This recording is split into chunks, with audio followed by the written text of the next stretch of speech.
Why emotional detachment is the key to inner peace. Stoicism insights. Hey there, wisdom seekers. Picture this: you're stuck in traffic, your coffee's cold, and your phone just died. How many of you would A. have a mini meltdown, B. text angry emojis to everyone, or C. somehow blame Mercury retrograde? Well, what if I told you there's a fourth option? One that ancient Stoics used to maintain inner peace even when everything around them was literally burning. And I mean literally, these folks lived through some wild times. Today, we're diving deep into emotional detachment, and no, I don't mean becoming a robot or ghosting everyone you know. We're talking about the Stoic secret to staying cool when life decides to turn up the heat. The big misconception. Before we dive in, let's address the elephant in the room. When most people hear emotional detachment, they picture some guru sitting cross-legged on a mountain, completely disconnected from reality.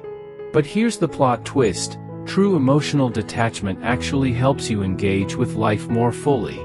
Let me share a personal story. Last month, I lost a major client, the kind that makes up a good chunk of your income. Past me would have spiraled into panic mode, probably stress-eaten an entire pizza, and updated my LinkedIn status to looking for miracles. But thanks to Stoic principles, I did something different. And by the end of this video, you'll know exactly how to handle similar situations. The Stoic approach to emotional detachment.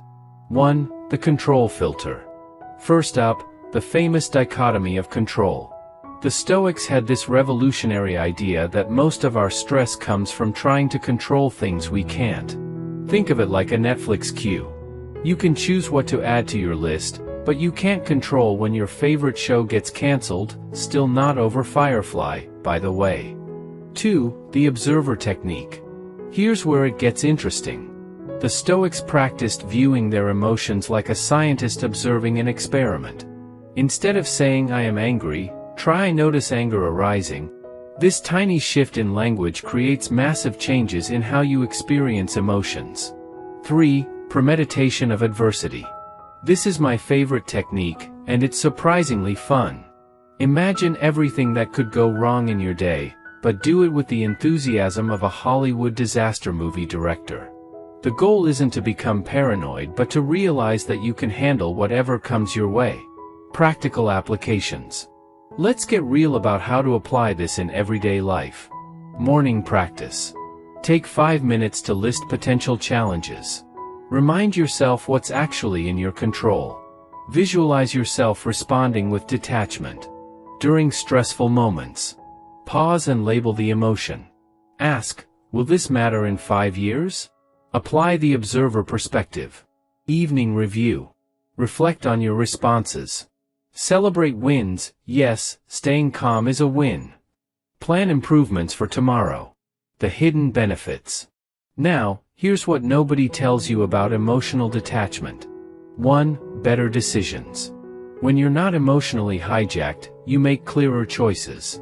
It's like having HD vision instead of watching life through a foggy window.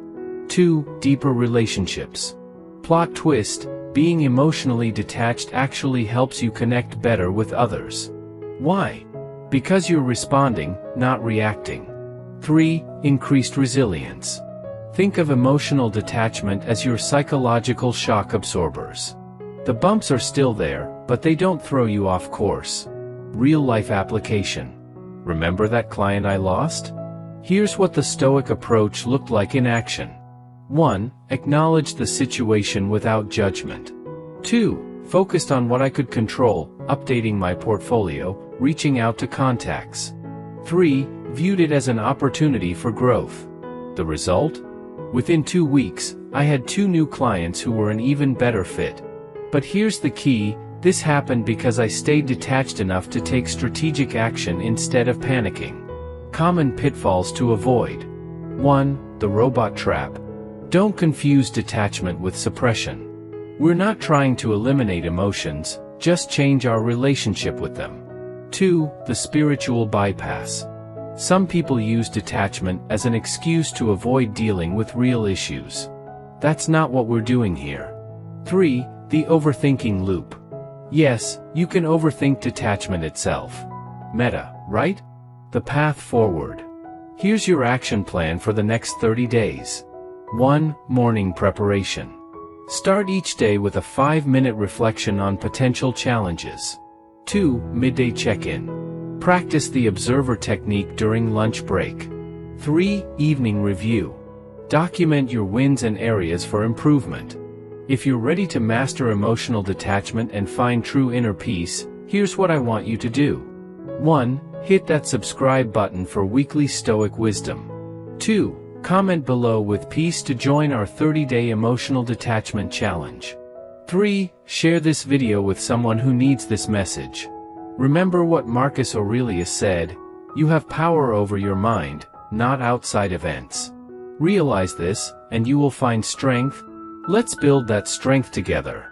Until next time, stay detached but not distant.